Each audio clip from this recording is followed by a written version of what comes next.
I look up to my mom because she's a hard worker and she honestly wants the best for everyone, and that's really inspirational because I want to try as hard as she does to make things right. I look up to my mom because she has done so many stuff for me and sacrifices. My personal mentor is the man that I look up to the most. His name is Irvin Berg, and he's been pretty much a father figure to me. I do have a real dad, so I guess the better term would say like a spiritual father. But this man has encouraged me, trained me, and has befriended me more like a big brother than anything else.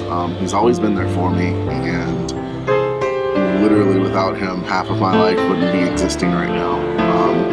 He's always pushed me to do better, always strived for making me do more, and he never accepted halfway things from me, much like my real dad. But hands down, that man has definitely been one of my biggest heroes and supporters throughout my life. So, there it is. I look up to both of my parents. I grew up military, and that was really hard. My dad was out, deported a lot, and so my mom kind of had to raise us on her own, so I really respect her for that. And I also respect my dad for leaving our country. He went to war a couple times, the Gulf War and the Iraq War, so I respect him for, putting his life on the line so we can be safe here at home. Plus, one time a toddler fell into a pool and he saved the drowning toddler, and that was kind of cool. So parents, they're pretty awesome, and it takes a lot of effort to raise a kid, and they managed to do it, and I think they did a pretty good job. So parents, I look up to them. I would have to say that my personal hero is most likely Stanley Kubrick. Film director, who's directed a lot of great films, 2001: Space Odyssey, Doctor Strangelove, and my personal favorite film of all time, The Shining. And the reason I refer to him as my hero, arbitrarily I guess, is because he is such an innovative filmmaker, or he was rather. It's the fact that he had not only an artistic vision. He wasn't just one of those artsy directors. He was, but he was also capable of actually producing quality entertainment from that art. It wasn't just here's this big artistic symbolic vision. There's actually an entertaining factor about it. So you can not only watch his movie and obtain some kind of greater understanding of whatever he was trying to say, you can also just sit back and enjoy it. That's why The Shining is one of my favorite films, because not only is it just a regular old horror film, it's also there's also this deeper meaning into it. So you can look at it as just it's a creepy horror movie, or you can look at it as this big symbolic message of whatever.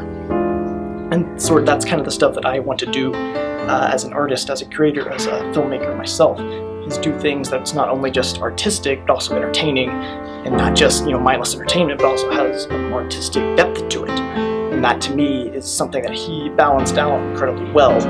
And you don't see that as often today. You don't see that as in many directors and many writers, anything. Mostly it's just either one or the other, either mindless entertainment or stupid artistic crap that no one really cares about. So the fact that he was able to obtain that balance is something that I strive to do, and certainly something he has inspired me to do. And I wish he were still around to make films, because he was just a great filmmaker, and certainly my hero as far as my career goes.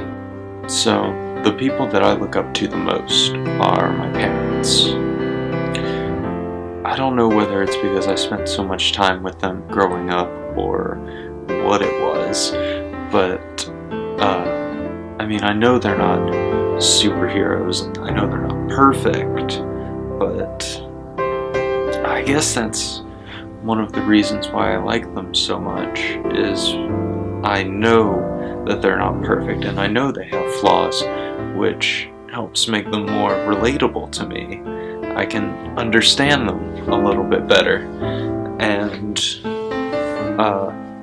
for instance, whenever we get stressed, sometimes we get a little short-tempered, and we're going through a really stressful situation right now. We're moving everything out of the house, and we got together in advance without consulting each other on anything. We all got together and we all said, look, I need to ask for forgiveness in advance. I'm apologizing in advance for anything I say over these next couple of weeks, and that's because we just care about each other, and we all knew that stuff like that would happen, and we don't want any of the others to think badly about us, because it's the situation, it's not how we really feel about each other. We genuinely do love each other, and nothing stops them, really, my parents.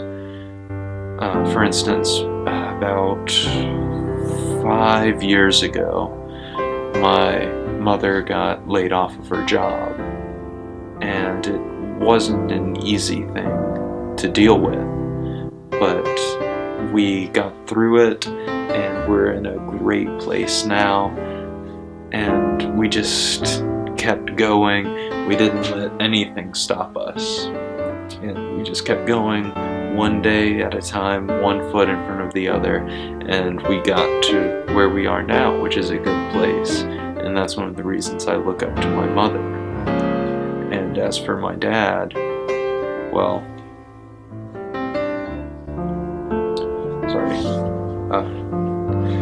as for my dad, he's one of the busiest people I know, and, well, he doesn't get a lot of free time, but the free time that he does get, he decides to spend with my mom and me.